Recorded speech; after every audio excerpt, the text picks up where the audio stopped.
actually Professor Tyagi is going to deliver on this topic with the production and optimization of biodiesels. So as you are aware that we are moving towards this biovalorization from solid waste and sewage and sludges. So we tell you about that how this microorganisms can be used for the production of the biodiesels, and then he will initiate that how the glycerol can be used as a carbon source for the production of biodiesels. So he will continue this topic today. And may I request Professor Tyagi, as you are aware that Professor Tyagi has already completed 19 lectures so far, and he has to deliver another 9 lectures on 8, 9, and 10. So all the 2 lectures in the morning session, that is all the theoretical, and the afternoon session, which will be the interactive session, where you can discuss, you can ask the questions, and the Professor Tyagi.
Lately, the prices went down drastically due to war between different parts of the world.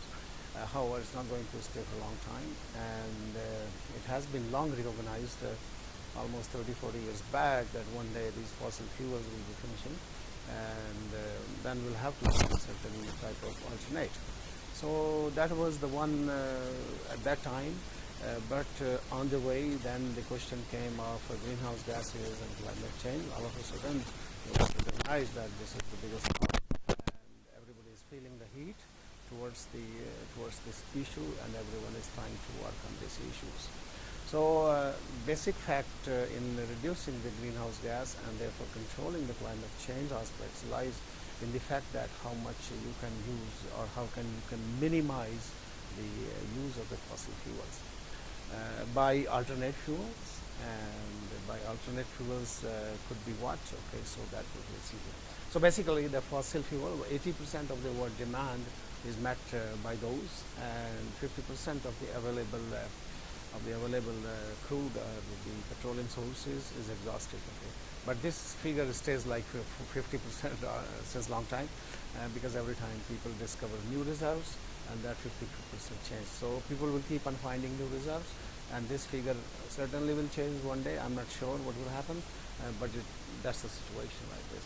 So if the scientists are measuring, or those who are breaking their heads in this field, according to them, the forecast is 30 to 35 years, not more than that.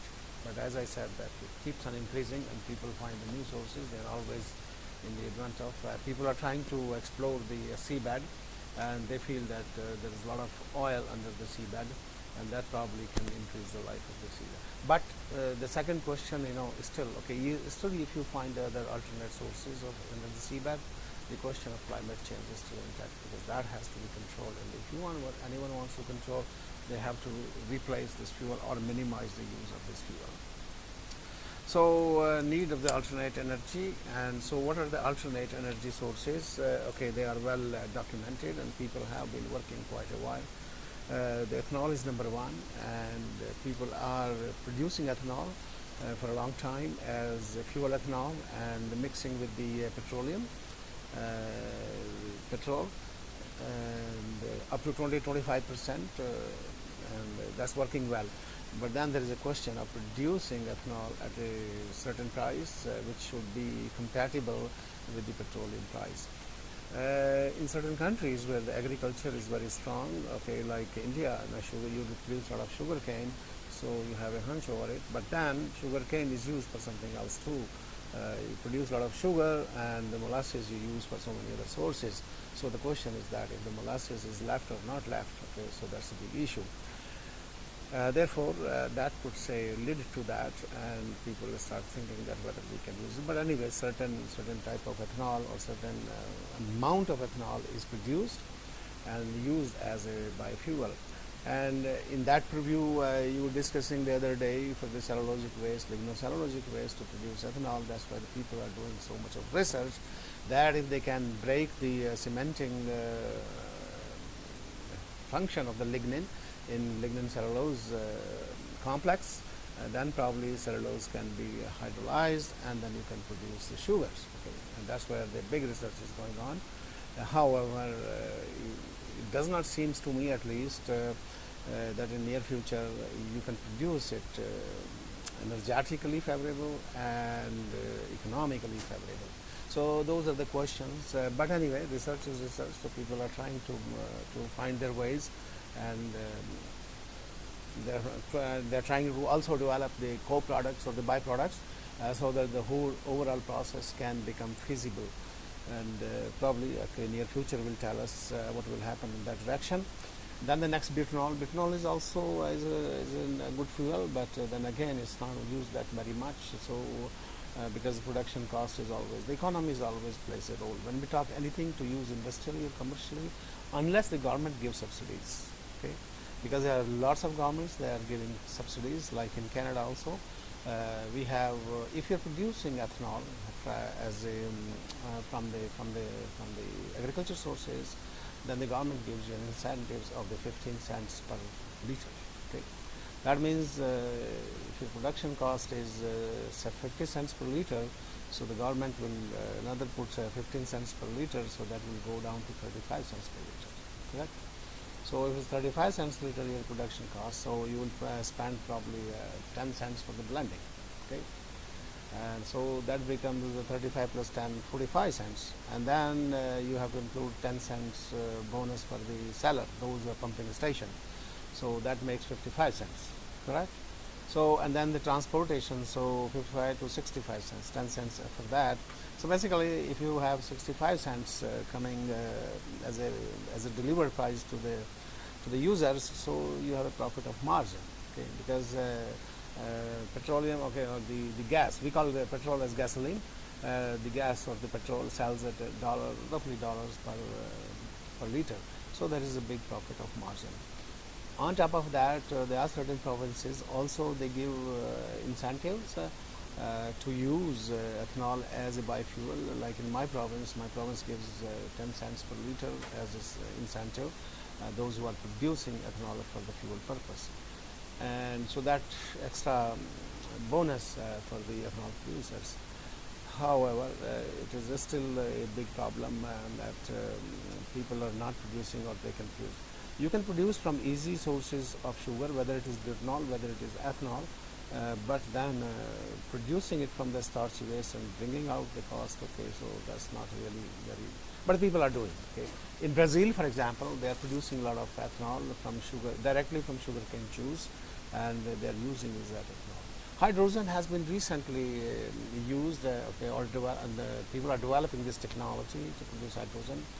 Or the so-called, I'm discussing biohydrogen. Okay, I'm not talking about through electrolysis of water. You can use electrolysis and you can produce a lot of hydrogen, but one has to see that the energy balance Okay, so that's not very favorable. Biodiesel has come up in the last, especially almost 5-6 years at the peak, but people are thinking of the 10 years. We have two companies in my province, Quebec, which are producing biodiesel, and probably 5 or 6 companies overall in Canada. However, they are not able to operate to their full scale. Okay, they are operating probably 50% or less scale because there is no oil available. Okay, and there are some other sources. Okay, so we will discuss these oil, why they are not able to produce from the oils a little bit. So there are the emerging technologies, or the emerging, and the main cost that biodiesel is not feasible is always because of the carbon source. Carbon source, if you have to use glucose as a carbon source or agriculture based, then it's not feasible. Okay, that we'll discuss in a separate issue here. Probably I'll give a lecture tomorrow on that, and then you will see that, okay, how the glucose should become so expensive. Even if you develop the best technology, but if your raw material cost is already high, then your product cost, so there's no point in pursuing that type of research. So basically, then we again turn towards substrate, which is always a pain in the neck. Okay, you have to dispose it, and it costs you a lot of money to dispose. And we have studied through these courses that how difficult it is and how expensive it is. Okay, 300 to 500 dollars per ton as a disposal cost, depending on where you are taking them.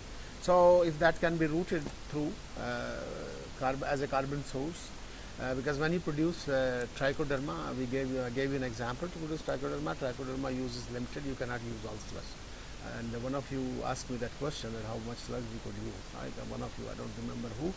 And then we talked about the biopesticide, the same story with the biopesticide also. Biopesticide is a limited use. Of course, it's horrendous use, but when it comes to the use of carbon, sludge is produced in such a large amount that it cannot meet the disposal demand of this sludge produced. Bioplastics, to a large extent, it can meet the demand of the production, but especially in certain sectors, like I gave you an example of pulp and paper industry, correct? Now, why I gave you that example of pulp and paper, or why it can be used, because the type of microorganisms present in that sludge are at least 40, 50% or 60% as PHA accumulators. Okay, why they are there? Because that's a high carbon nitrogen ratio. People are using the wood, and they are hydrolyzing it or sacrificing it, and then it has caused a lot of carbon there, and almost no nitrogen. So basically, the adaptation occurs with respect to that as those microorganisms, as they store in compound. Sorry, as a fuel storage or compounds, or polymer storage compound, which they can use when the carbon is not, or carbon is absent. Whereas, okay, let's turn towards the municipal sludge or municipal biosolids, where the carbon is less and nitrogen is in abundance. Of course, it's not less, but nitrogen is also in abundance that you throw out of your kitchen, and that all ends up into the sewer line, and that goes to the wastewater treatment plant. Okay, so C by N ratio compared to the pulp and paper sludge is very low here.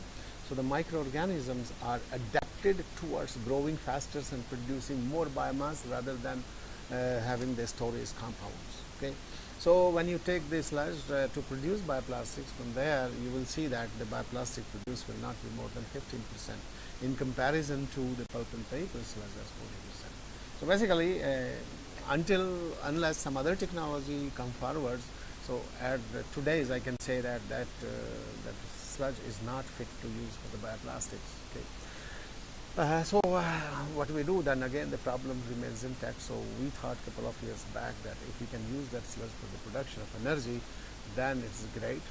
You have less stringent regulations on the energy production, because that whatever you produce will be burned to carbon dioxide and water, so there will not be a problem of also toxicity. Like in case of the plastics use, I mentioned to you that people have their reservations, or they, oh God, geez, my plastics will be contaminated, so I will not drink my coffee in a plastic glass manufactured out of that bioplastics, which is coming from the wastewater sludge.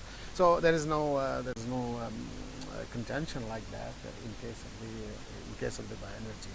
So we started working on that. We just go, okay, before we go to the nuts and bolts, what we have been doing, so we'll try to have some kind of introduction here about biodiesel. I guess every one of you know what is biodiesel. Okay, it's renewable. Okay, that's what we need for sustainability, and of course it's sustainable because it's renewable and non-toxic and also compatible with the diesel engine up to 20-25% mixture. Okay, and biodegradable, and then also comparable energy density, and energy inputs and outputs we will discuss in detail here in this lecture. Adapting petrol diesel engines, so no problem. Meeting ASTM standards. These standards they determine any type of chemical system or chemical compounds, especially the compounds those have to be used for the energy purpose, or that has to be burned in the internal combustion engine, and so it meets all the requirements provided it has been purified correctly after you have produced it. Fatty acid methyl esters, they meet all the requirements in terms of the energy density and in terms of the flow characteristics in the cold as well as the warm climate. It's a little bit higher viscosity that we will discuss that, so probably it's lesser to a certain extent, not to a very large extent. It may pose a problem, but so far we have not observed, because we are already producing in Canada and selling throughout the country where the temperature dips down to as low as 60 minus 70 degrees centigrade. Okay. Then chain length is 12 to 22, and the double bonds can be from 0 to 3. What are the current feedstocks to produce biodiesels? Here they go. So they can be of the oil seeds, okay, from different crops that you grow in agricultural fields. That can be canola, sunflower. There are many types we grow in Canada because we have a vast agricultural land. And then it can be the animal fat also at the bottom here. These coming from the animals, and then the waste oils. Okay, these are the nice French fries, and then of course it's a waste. Okay, so now the oil coming from agriculture crops or the oil seeds, basically it competes with the food production, because these oils are food for the population. And I'm not just aware of the current situation in agriculture, how much we produce in India, but to my knowledge, whatever earlier I knew that oil was always a commodity which was high in price because of the shortage and availability of oil, but I do not know what is the current situation in India. We produce enough oil in Canada, but then again, if it goes for the biodiesel production, that price will shoot up immediately, and then there can be a problem with the competition with the food. Of course, it's expensive because it is almost $1 per liter, and petroleum diesel is also something like $1.20 or $1.30 per liter. But then you have to convert this. First of all, you have to extract the oil, and then you have to convert it into biodiesel, and then you can use it. And then there is a byproduct called glycerol, and then you have to use that or purify that glycerol, so it costs you a lot of money, and glycerol does not return any dollar value. And also on top of that, if you want to dispose somewhere the glycerol, you have to purify it, and purification cost is very high. That we will discuss also in a different lecture here. The waste oil is very complex refining process, because basically when waste oil is used, it contains very high amount of free fatty acids, because it goes through hydrolysis during the cooking procedure, and free fatty acids can go as high as 30 to 40%. And during the transesterification process, or the conversion of fats to lipids, we use the alkali catalyst as sodium hydroxide, and then it creates a lot of soap. So basically it is then again, soap has the minimum value and is difficult to recover also, and therefore the producers, they lose a lot of money on that. Okay, so basically the company I'm working with, currently they only have this used oil running their plant, so they are having a lot of difficulty. And then it has also a lot of water, So when there is water, okay, content in the used oil, so this conversion of lipids to biodiesel also poses a big problem issue. So, and then they have to add a lot of methanol to meet a lipid versus methanol ratio, and then because of the free fatty acids, lots of methanol is left over, and they don't know what to do with that. Okay. So anyway, we'll come one by one to these problems in 2 days, today and tomorrow. We'll discuss. Okay.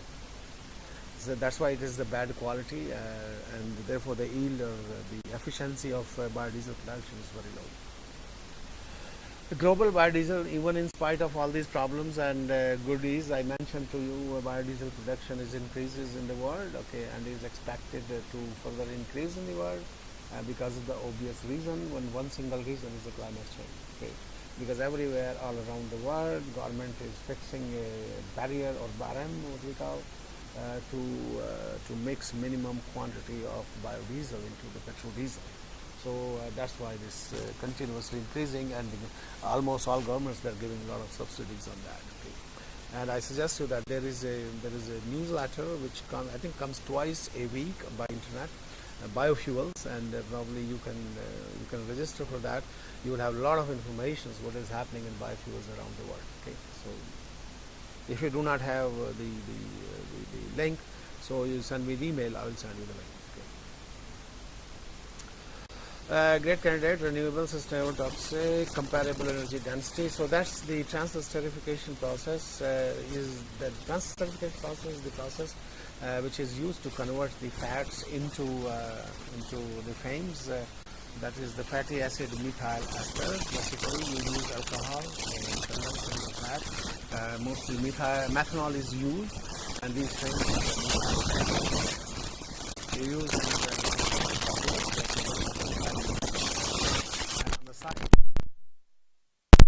Glycerol produced is about 10% of the biodiesel produced.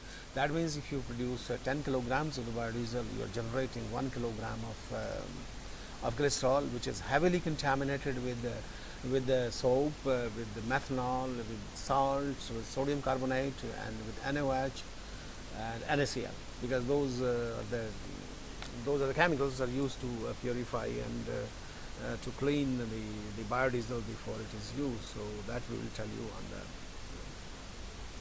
Alcohol is a methanol because it's cheaper. Catalyst base, okay, I've already talked to you. Oil and fat, vegetables is bad quality.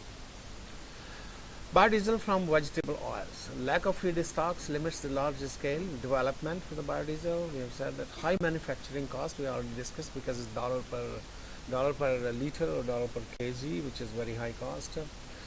The competition of biodiesel industry and food industry is also there. The requirement of a very large percentage of current available arable land, because if you start using this, then you have to use the land, and then again the food competition. Thus, the order to reduce the cost of biodiesel, alternate and cost-effective means and feedstocks for biodiesel production must be considered, and that is why we consider the biosolids. Correct? Well, we have been talking about biosolids. Now, the biosolids can act as a substrate, and then you need a microbe which can grow in sludge and can produce the biodiesel. So there are a number of microbial strains, but here there are certain advantages before we go into those details.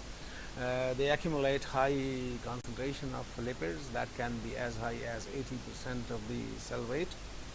Rapid growth, unlike algae. People have been working a lot on algae since many years, but still the algae derived lipids are very expensive, or the algae derived biodiesel is roughly $10 per liter. That's what the estimate from my partner, if you do not take into account the byproducts. Okay? And that's why people every left and right are trying to develop those byproducts like very good DHAs, DHVs, okay, as a fat, okay, good fat, and then they are also try to recover many other cofactors. So basically the research is going on, but none of it is on commercial scale or in pre-commercial scale. At least I do not know.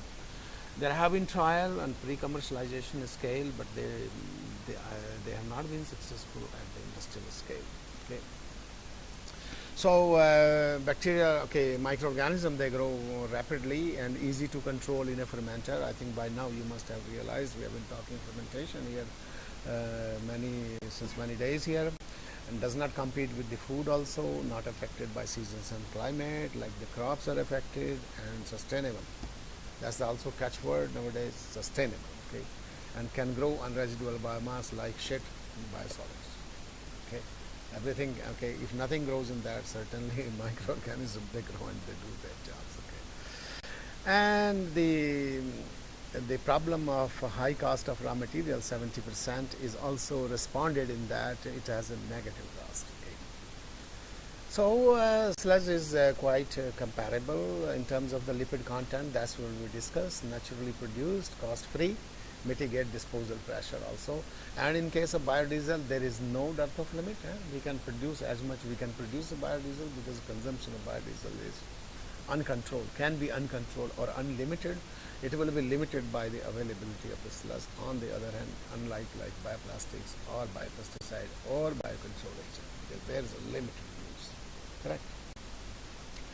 So microbes, as I already said, I think we have already discussed that issue now. Okay, so another, and also the sludge is very rich in carbon and the other factors like nitrogen and the trace elements and everything. Now the crude glycerol, as I mentioned, that's the another substrate, but it also has problems. You see that here is the, I don't see here, but probably you will be able to see those three layers. Yeah, you see that very clearly because mine is dark. So upper layer is the oil, that's the small layer, and then you have the, in that layer is the soap, and this is another layer is the glycerol. So basically when you take the crude glycerol, so it will be a homogeneous mixture, correct? But if you put to a centrifuge at roughly 2 to 3,000 G for about 10 minutes, that's how it separates. Automatically, you don't need to do anything. Okay? And the glycerol in solution contains also the methanol, NaOH, Na2CO3, and also sodium chloride, which is used also, basically. So, I mean, it's such a dirty material, therefore it causes a lot of problem for the industry. But it can be utilized, probably it can be utilized by the microorganism. That's what we will see. And most of the research, a lot of research is going on for the conversion of glycerol into lipids. Lots of people are doing, but they are doing with the pure glycerol. And not really.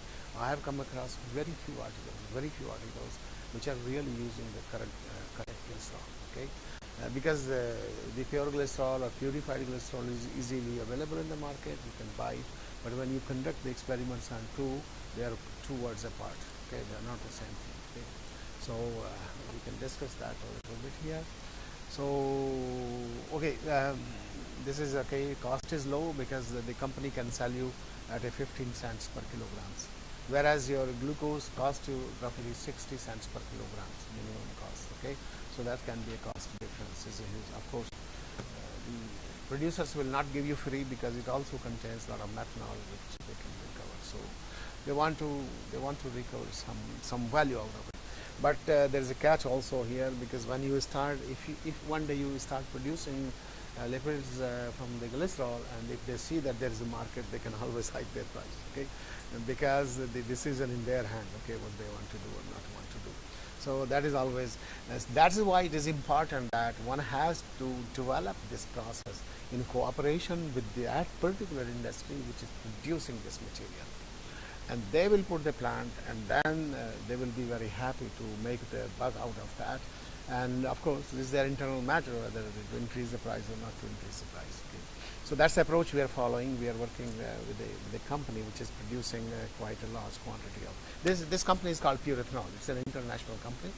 You can go on the internet and you can check their company profile. Okay. Pure Ethanol, P-U-R-E-T-H, Pure Ethanol, P-U-R-E-T-H, okay. Yeah, many microbes available of the bacteria, microalgae, of course, we'll not talk about here. Yeast and fungi, they are quite good. You see that yeast and fungi. Okay, let's see here. So this is the lipid content that can vary 75 up to 80%. There's no, okay, there are certain yeast, okay, but this is very average value. Now when we see the lipid productivity, so it can be much higher than the microalgae, 0.5 to 1.5 grams per liter per day, but here it can go up to 5 if you are able to manipulate the yeast or the fungi up to 3 under the optimum conditions. Okay, that's why we need always an optimization in the microbial process, and that's what I have shown you these fermenters in the last 4 days. Okay. And then what else? Okay, the period of cultivation here, so it is, you see that 7 to 10 days in the case of microalgae. Now we are talking about here the microalgae not in the open pond. We are talking about in the heterotrophic reactor or in the laboratory reactor. There are certain autotrophic algae which have been also isolated, but their capacity to grow and to probably capacity to grow is fast, but to accumulate the lipids is not that high. Okay. And then the people now also trying to grow them directly on the wastewater because they can they feel that they can reduce the load of the wastewater and directly they can capture that waste carbon into microalgae. But the technology is nowhere near of thinking even applying that, and God knows how many years will take. I will not do any comments, though I have lots of information, but I will not comment on that because that will go against those scientists people. Energy, okay, sludge disposal, feedstock, we have discussed here everything. I do not see anything here. Okay, only thing is the sludge disposal issue. Okay, we have discussed that 30% agriculture, 70% for landfill. So we can reduce lots of sludge going to the landfill, number one, where it produces methane, and when you have the capture the carbon for biodiesel, then it produces biodiesel, burn to the engine, and it saves that much of the petrodiesel. Correct. So basically, on climate issues and sustainability, is a double advantage. Number one, it is not producing methane gas in landfill. Number two, it is eliminating some quantity of the petrodiesel not used. Okay. So it's a double dip on the greenhouse gas. Okay. And also it's very important that the conversion of the biosolids to biodiesel and then saving the greenhouse gas, you will have a carbon credit. That is qualified for the carbon credit. Where you remember that when we discussed about the various treatment technologies of the sludge. Okay, in my case study, I showed you that the compost is the best one, which saves the maximum greenhouse gas. That is not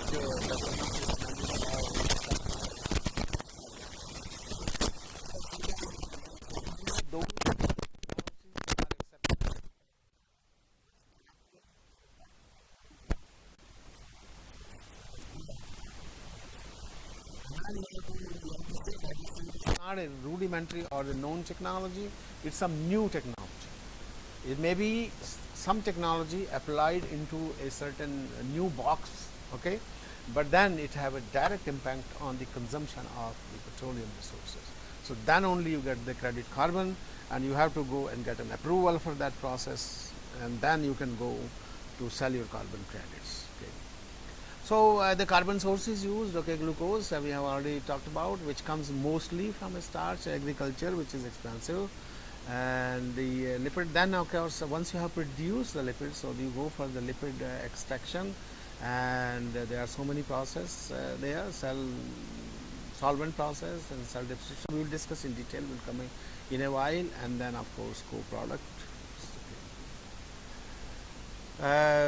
Requirements, okay, comparable with the lipid content, should be available in abundant. Okay, and I guess the biosolids are not no way less. This is about 10 million tons in America. God give me a break. In India, if you start producing, you will produce at least 3 times more sludge wastewater biosolids than America, because we are how many 1.2 billion people, correct? 1.2 billion, whereas in US is only 350 million people, correct? Or 375 million people. So you can imagine the magnitude, okay, of this bioresource, not the bio waste, but the bioresource is available in this country. So basically, you can really create something here in this, which is unexpected in the rest of the world. Of course, China is doing a lot about, but not in this field. But they are going in a big way to get this energy done. steady and reliable supply, because anyway people will do their activities, so people will produce the waste, so it will always be there. So this is very, nothing can be more reliable than this. Okay, if you have to preserve the mankind, so nothing can be. Similar properties as the traditional feedstocks and oils. Okay, so then microbes also, this point we have discussed, not a rebel land. Good. Lipids from biosolids. So there are three direct ways to produce, or what I can think of. Probably there may be more ways, but now sludge also contains some lipids by naturally. Okay, and so those lipids can be extracted and can be converted to biodiesel. Okay, and the people are studying that. There are also studies in the United States on that. Some studies in Canada. And also I think in your group also here Professor Thakur, I'm not sure who is doing, but someone has done it, because we got an article somewhere bumped on some article somehow, so I use that. Okay, so that's one item. And the another one is the use of sludge as raw material to cultivate oil bearing microorganism, like I have been showing you, and then use the sludge as a source of microorganism to generate lipids, like I've showed you the case of bioplastics. Okay, because there are lots of microorganisms which may be lipid accumulating. So if you give them the carbon substrate under certain conditions, they can probably I don't know, because this has not been done so far. This has not been demonstrated so far. We have done some initial research, and I would like to show you some of that, but that probably is possible. Direct extraction from that, okay, that depends on how much oil is contained in the sludge. So this is my statistics from Quebec. I'm not sure what is the scenario in India, because that varies place to place. What they throw in the wastewater. Recently, I got to review an article from South Korea, and in this lab, they showed about 25% of the liquid content, which I never came across.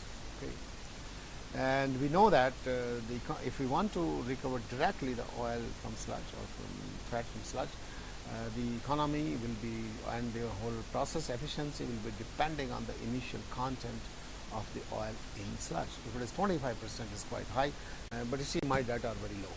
Okay, my data are very low.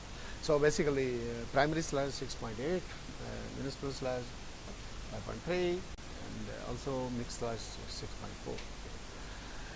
Then we produce another material, because you are not well aware probably, as a gas from the wastewater treatment plant operation, because when the wastewater comes in and after the primary or before the primary treatment, they remove a lot of so-called the scum.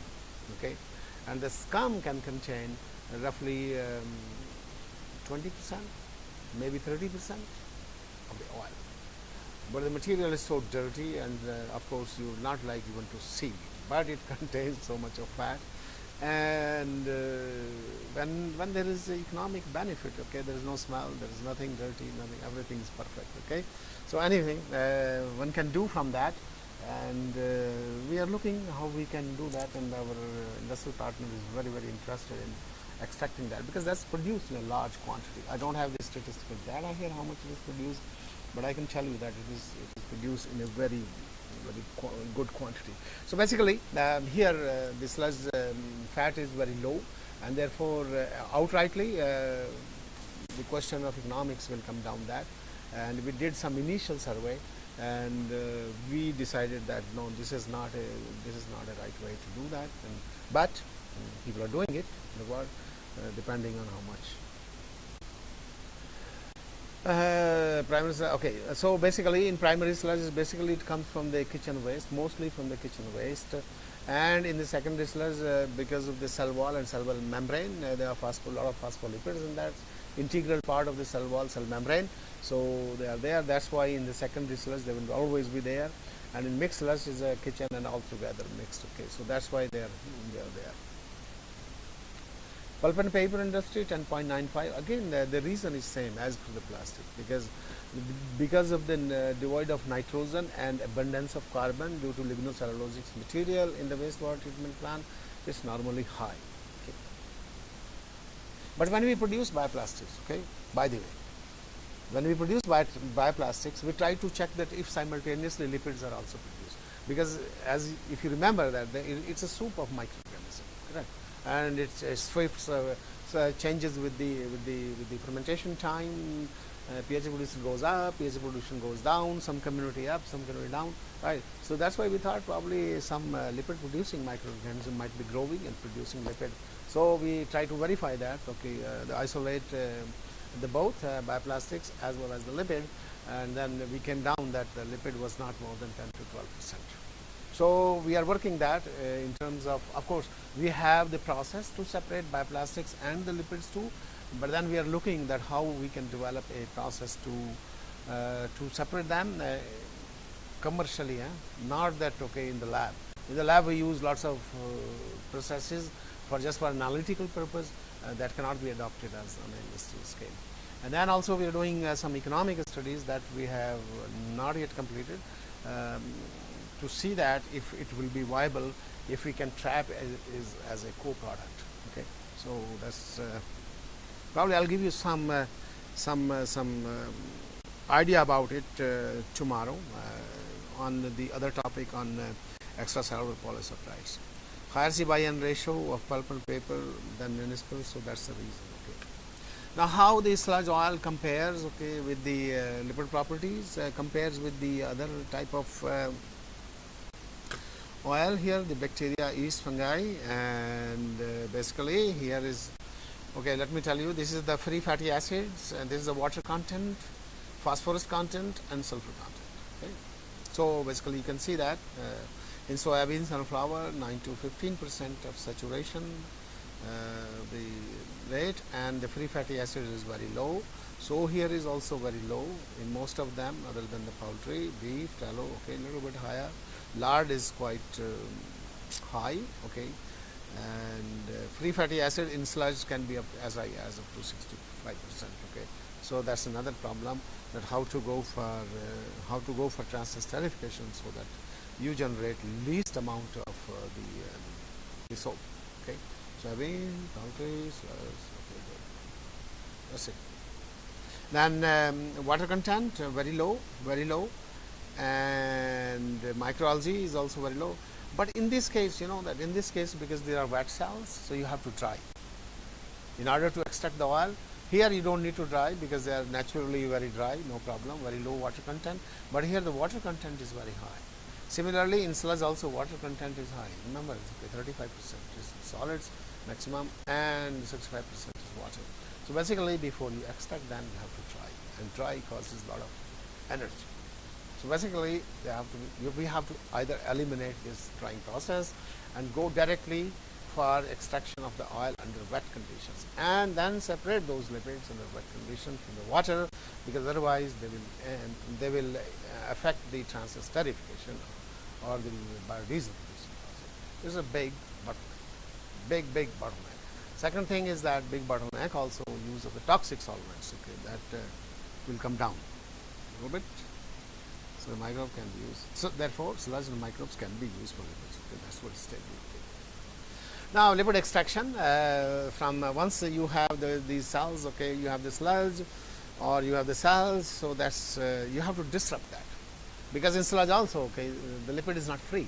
Okay, if you take the lipid as such, you go for direct route for the extraction. Lipid is not free. You have to break down the cells. Some of the lipids may be free, but in the cells they are embedded in the cell wall and cell membrane. So you have to break the cell complex and then also extract that. So here are the couple of ways that the people are using technology. Okay. The mechanical processes, I think I will list those mechanical processes in a while. Okay, no, they are not here. So the mechanical process operation is simple, technology is mature, low efficiency of extraction, energy intense. Okay, this is good for oil seeds because it contains quite high amount of oil. But in case of the microbial process and microbial biomass, that's not advisable. On the other hand, the chemical efficiency is high, can be as high as 95%, 98%. At least in the lab, you can get 99%. That's all the time my students try to claim. God, I don't know how much you might be claiming that, but at least we can take all the time at least 95%. Technology also mature with respect to the organic solvents. Okay, but the problem is they are toxic, and none of the industry wants to use them. Okay, even they don't want to listen that. Okay, because of the safety reasons, they have to really construct the plant of the high quality, and all safety measures have to be placed at the place. And if some accident happens, then they will have to pay hefty sum, and they have to take care of the worker, which is not easy job. So no, they don't want to even listen that. Okay, these solvents things. Okay, so basically they are limited. Of course, technology is there. Of course, technology is there. You can use it securely. Okay, you can recover them back, recycle, no problem. That's what they're doing in the petroleum industry. That is also probably more dangerous than this, but petroleum is a big money-making business, big bucks. Okay, maximum bucks-making business in this world. But biodiesel is not. Biodiesel is small bucks-making system, so they don't want to do it, and they cannot afford it. So that's what happens. Okay, in cell disruption process. So in mechanical, there are the bead millings process where you have the container, there are millings, and it agitates at a high speed or rotates at a high speeds, and that breaks the cells. Okay, so there's certain optimal concentration of the biomass has to be met there. Homogenizer, I already explained you what is a homogenizer. Okay, it passes through a very, very fine aperture, and then it breaks the cells, and I explained you in the case of bioplastic and the black plastics, exactly the same thing in case of the lipids also. But unfortunately, we cannot use homogenizer in case of sludge, because here we are talking about biosolids, because they contain high size particles, and especially the lignocellulose objects, though they may not be as big as we see in the other problem where we are hydrolyzing them, but here in sludge they are very small. And then ultrasonication, one S is missing here. Okay, so there's a spelling mistake, but I'm sorry for that. So there's ultrasonication process, of course, which is very effective, but it's also very expensive, very, very expensive, very, very expensive. And then, of course, there are the operational problems, and we have the practical experience of that. Microwave is a new technology, basically, but it is too far from the application. So far. So these are the mechanical processes. Then it goes for separation. It can be easily separated by the phase separations in certain cases. In certain cases, when you're using certain solvents, I will discuss with that. Okay, I will discuss also a very, very simple technology that how you can beat the odds. So that was all for the extraction directly from extracting the lipid directly from the biosolids. Now let's move towards the lipid production using biosolids as raw material as for microorganism in fermenting. Okay. As usual, now you are well aware of this. So this is the outline of the whole process. You take the sludge, or you take the glycerol, crude glycerol. We are talking, when we talk here glycerol, we don't talk purified glycerol at all. We talk that, okay, in the bottle with 3 phases, all dirty glycerol, or we call it also crude glycerol. Really, crude. That crude is also 2 types. Okay, what you get in the crude glycerol is already purified glycerol. You see that those phase separated glycerol. Okay, that's what I showed you in the bottom. In the bottle, so at the bottom phase, they sell it as crude glycerol. Okay, because the glycerol contains methanol, some soap, not very high soap, and then some, of course, total sodium chloride and total methanol. Okay. Crude glycerol means all that mixture all together. That's what we are working on that. Okay, so basically, so that can be there, and then of course it go through the fermentation process, and then it go to centrifugation. Then you have the biomass. Then you have the drying process, which is, as I already said, energy consumption. It go to the extraction process, some kind of extraction, maybe phase separation, maybe some other complicated technology. And then you have this oil, and it goes through transesterification, and then glycerol is recycled back to the fermenter. Okay, so that completes the loop of the process. Here are some few things. So sludge can be taken directly. Okay, that route we have already done. So sludge can be pre-treated and can go directly for the microbial cultivation, as in case of biopesticide, correct? Or as in case of trichoderma, we demonstrated that here in the last or it can go through after the pretreatment. If you remember, I told you there are a lot of solubilization of ammonia, okay, and that ammonia can be precipitated to ester white, and that can be sold as a byproduct, and which is a slow release fertilizer and is in high demand always, especially in that part of the world, but here also it will be in very high demand if it is there. And believe me that if you do some kind of mass balance in your sludge here, because sludge amount produces, my God, so much that if you start recovering ester white from that, and because people are doing nowadays the anaerobic digestion, right? And when the people do anaerobic digestion, the digestate left, the liquid part contains very high concentration of ammonia. And that's where this technology was evolved, that the people did not know what to do with that high ammonia concentration, and then they developed this technology of this white precipitation. So basically, you can see here you can just pick up the sludge and then see that try to anyway. Moni will do that to sterilize and alkaline treatment to grow her Penibacillus, and then you will see that if you measure how much ammonia will be there, and then you decide whether you want to go for ester white precipitation and then use the rest of the sludge to grow your Penibacillus. Of course, you will pass certain nutrients in the solution, but then after the precipitation of the ester white, then you can recover, you can bring that solution back here to microbial cultivation, because you will recycle lots of nutrient, and your Penibacillus will thrive on that. Okay. And then so if you take the pre-treated sludge and put it in this, or after ester white, then you again suspend in water and then you grow your microorganism.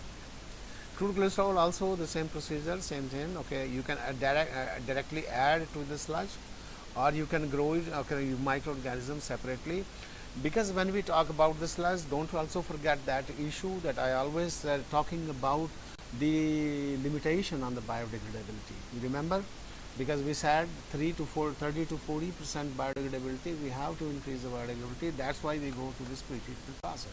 But still, when you have to produce a high concentration product, you still need the carbon. Okay, that carbon may not be enough, and you need very high concentration. And the best carbon source, you have the crude glycerol on your side if you're working with the same company which is producing glycerol. So basically, you are killing two birds at the same time. You are solving the problem of sludge, as well as you are responding to the company for their glycerol problem, which they do not know what to do with that. Okay. So, or you can take the crude glycerol, and then you create here the crude glycerol, and then you can develop that, or directly. Okay. And then of course the FFA. Okay, you can take, probably you can remove separately because if you are using the used oil, so FFA concentration is very high.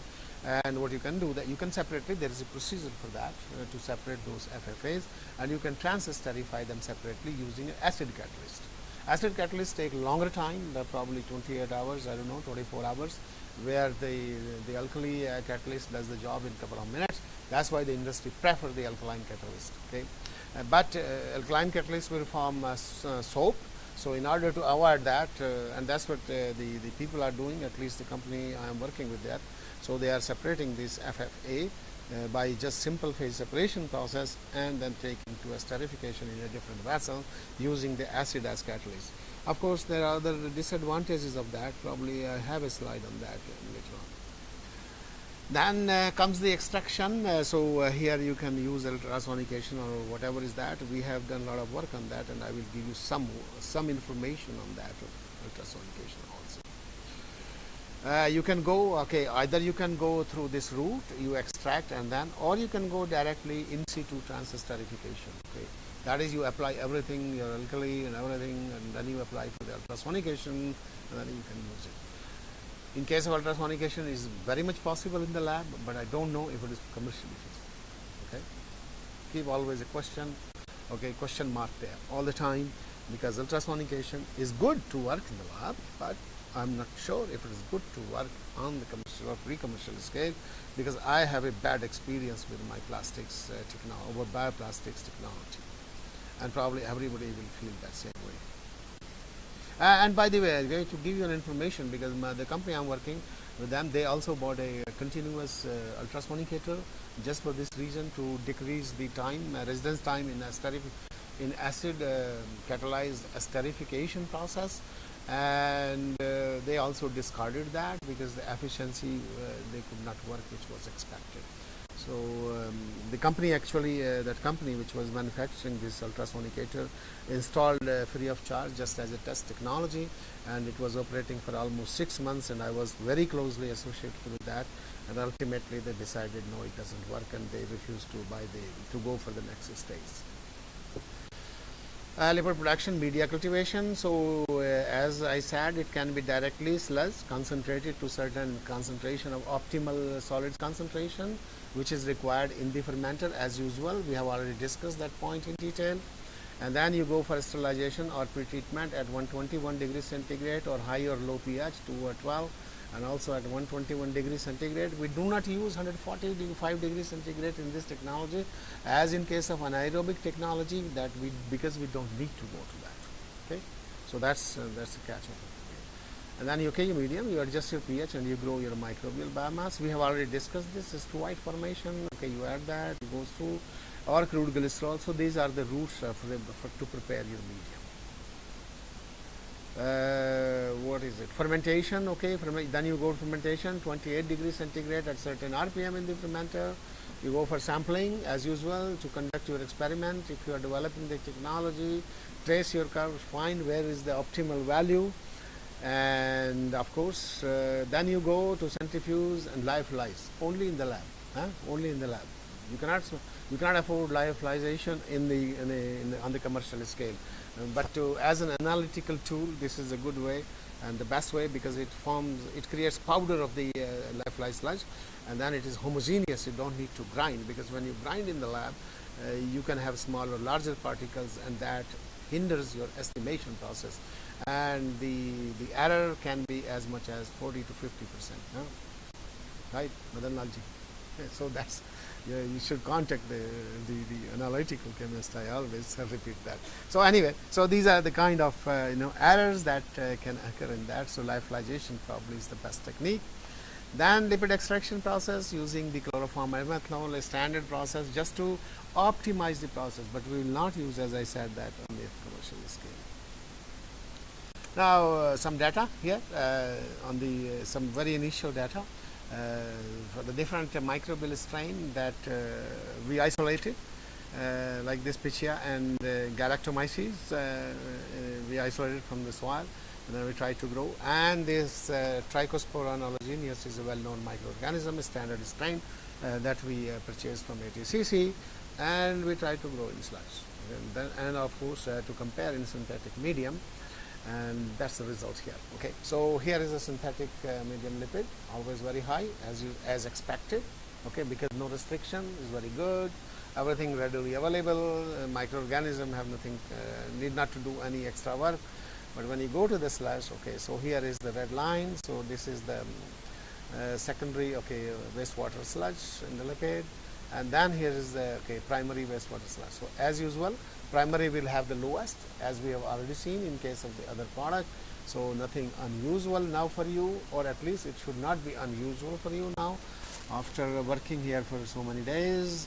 And primary, and then municipal wastewater sludge, okay, MWS, secondary sludge. This is mixed sludge, mixed wastewater sludge, which gives the results in between somewhere. Okay, so basically, and then again, this secondary sludge is the best way, whether it is this strain, that strain.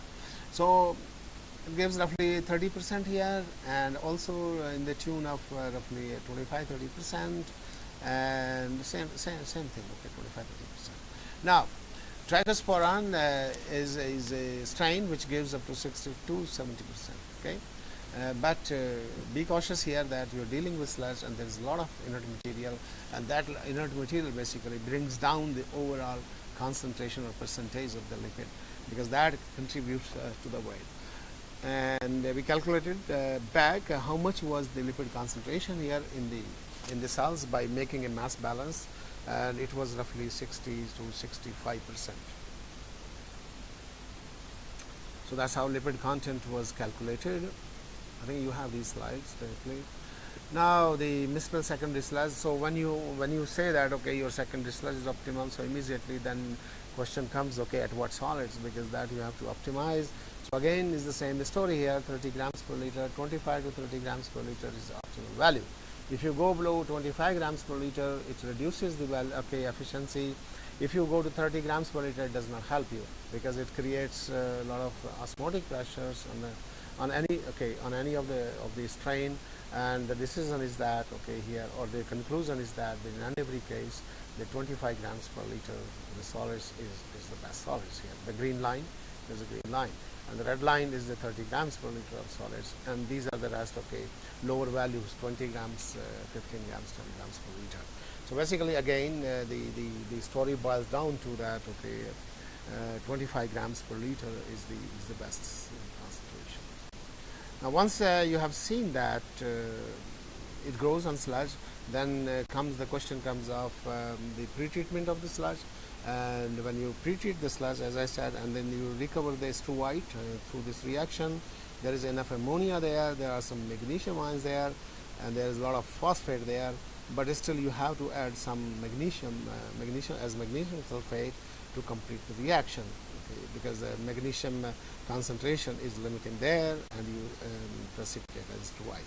Now you see that when you have precipitated the S2 white, the lipid content changes a little bit, but not to that much. So basically it remains more or less same. So basically if you go for S2 white precipitation, basically it will be an advantage without sacrificing the amount of lipid synthesized in your sludge. And remember that the procedure I told you, you separate the solids and liquid after your thermal pretreatment, and you have the solids residue and you have the supernatant. From supernatant you precipitate, you have the solid residue, then you can suspend that back, these solids, into the supernatant after recovery of the S2 white to complete the chain, so you do not waste anything here other than producing this S2 white, correct? And by doing that way, one is very important, take a note that when you do that, there is no change in lipid, and I expect that there will not be any change in the concentration of your penny bacillus when you do that. So it's very important. So that's the ratio that it should be there in the reaction mixture, 1.2 is to 1 is to 1.2. So that was the calculations, theoretical and practical, basically when calculated by equations. So these are given in this column, and that we achieved practically, so it was not a much difference. So basically to say that here the efficiency of the process was about 90% for the precipitation getting the S2 white. And you see that after this we did a little bit of mass balance. So if you go for each ton of sludge, so you got roughly 300 kilograms of lipid and 90 kilograms of S2 white. So if I just simply translate this into the dollar value, so basically I have here $400 value. So just I take a dollar per kilograms of the lipid, and I take the same thing, dollar per kilogram is S2 white, so I have roughly $400. I have obtained $400, right? And if I go to dispose the sludge in the landfill or somewhere, it will cost me also $400 per ton. So basically what I have done I have saved $800, correct? So it's a big value. You agree with me or not? Yes. Say loudly. You have eaten well, you've taken the breakfast well. Now let's go. Crude glycerol. So here is the turning towards the crude glycerol. So crude glycerol. This is not the crude glycerol, right? Let me see. A soap is only. You see that soap is only. Sorry, it's in French. Constituents here, and the concentration or the percentage in French also concentration here. So glycerol 78%, methanol 1.2%, soap 2.4%, water and catalyst. Of course concentration. So this is low because this is a only crude glycerol. This is not crude glycerol. And perform those experiments with this crude glycerol, because at that time when we were at that particular time when we had this glycerol, because company was using the real vegetable oils for the production of biodiesel, but in the meantime the price of the vegetable oil went up, and they could not meet the economic calculations, so they had to stop using that oil. Because company will not pay from their home, even including all the subsidies from the government. So they turned towards the used oil. And that's where we got a big X, okay, here. Oh, what to do, because that concentration was completely different and the data obtained was absolutely different. So, but I will give you some account of that, and probably tomorrow I'll give you some account of that glycerol also, how it looks like. So, these are the pure glycerol and crude glycerol and purified glycerol results. So, basically directly in terms of the value of the percent lipid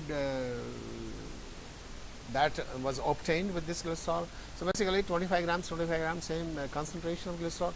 Glycerol concentration is very important because glycerol is very inhibitory. Glycerol is very inhibitory to the oil producing cells. So, you have to control really in a very highly controlled manner. So, pure glycerol gives up to 49 grams, 49%. This is the crude glycerol, that's 38%, and the purified glycerol that gives roughly 45%. Okay. So, the crude glycerol gives very low concentration. Okay. So, that is the difference. And because the soap exert a sort of pressure on microorganism, and soap, we observe in microscope that soap forms a layer all around the microbial cells, and then it almost creates a barrier for the mass transfer, okay, transport of the nutrients, soluble nutrients, as well as the transport of the oxygen. And that's the reason that the growth rate also decreases to a very high level.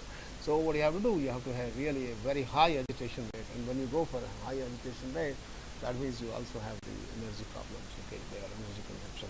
So it has to be dealt with in a very controlled way, and probably by now you know what is fed batch. I already explained you, continuous fed batch, intermittent fed batch. Do you remember? Yes, very good. So you have to go in a intermittent or continuous, normally intermittent fed batch, because that's easy to, you add intermittently, just open the beaker, so you can control that. And then make sure that the concentration of glycerol always remains at a very low level in the fermenter. So purification step enhance the lipid accumulation. That's the conclusion. Now, what is here? Glycerol concentration effect on the lipid accumulation. Okay.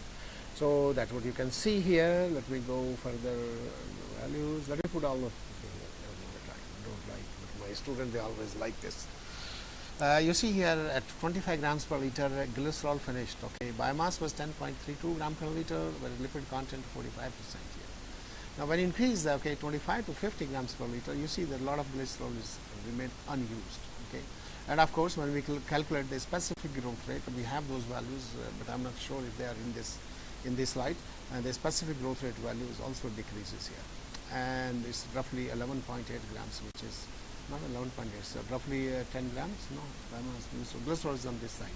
So basically almost 20 grams per liter, okay, is left, okay. So it's quite high amount of glycerol is left, okay. But if you feed it intermittently, it will all be gone. It will all be gone in almost same time, okay. And this year, so when you increase it further, so naturally you will observe a higher inhibition and a higher inhibition. So basically, glycerol optimum concentration is somewhere between 25 and 50 grams per liter. Okay, so that's was further used in the sludge in this sludge medium. Anytime when we were fortifying the sludge with the glycerol, so we kept in mind that this concentration should be followed. Now the comparison of glucose, glycerol and the sludge to lipids here. So you have here this. The first one is the suspended solids. Okay. So is the pure sludge, okay, it goes down. Then you have the glycerol one, so this is the purple one, and the glucose one, which goes straight up. Okay. Now first thing, why in sludge it goes down? Sludge goes down because the microbes, they are degrading the sludge biomass, correct?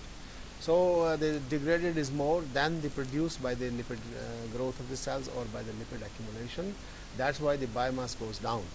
Okay, though the lipids are synthesized, but that's the net result is that decrease in the biomass concentration. When you add glucose, obviously it's a faster growth because that's a basic carbon source and reaches maximum almost 30 grams per liter of solids here. Okay, and then after that it starts decreasing because because of degradation of the cells by itself, either by the lipid or by the cell lysis and using the cell biomass. In glycerol, they grow, but they grow slowly and reaches the maximum value, and they reach approximately the same value as in case of glucose. So that means they are growing slowly with a lower a specific growth rate, and that will have implications on your establishment cost. That is, you will need a very high size of reactor to perform the same job as on glucose. But on the other hand, glucose is expensive anyway, you cannot use it. Then go for the here is the okay, lipid content of the cell, same story. Okay, so this is with the glucose, and this is with the glycerol, and this is with the sludge content. So obviously sludge has, okay, if you have alone sludge, you have less carbon, so naturally the content of the lipid in the solution is limited by the availability of your carbon source. Okay, and that's clearly demonstrated that when you add glucose, the lipid content shoots up, okay, to almost 35%, and in case of the glycerol, it shoots up to 30%. That, of course, the yield, that is grams of glycerol, gram of lipid produced per gram of glycerol consumed, is less than the gram of glucose consumed and the lipid produced. Okay, so that's the reason. Okay. As we said, again, same thing, that the lipid content is very low because is inert solids, and here also in all these cases lipid content is low because there are lots of inert solids, and those inert solids they have a bottleneck to measure, and you cannot measure the exact amount of the lipid content. And you see here the glycerol in the cases glycerol and glucose. So again, the glycerol consumption rate is very low because it is not consumed at the same rate, whereas the glucose consumption rate is very high. थोड़ा चाय पिएंगे अभी?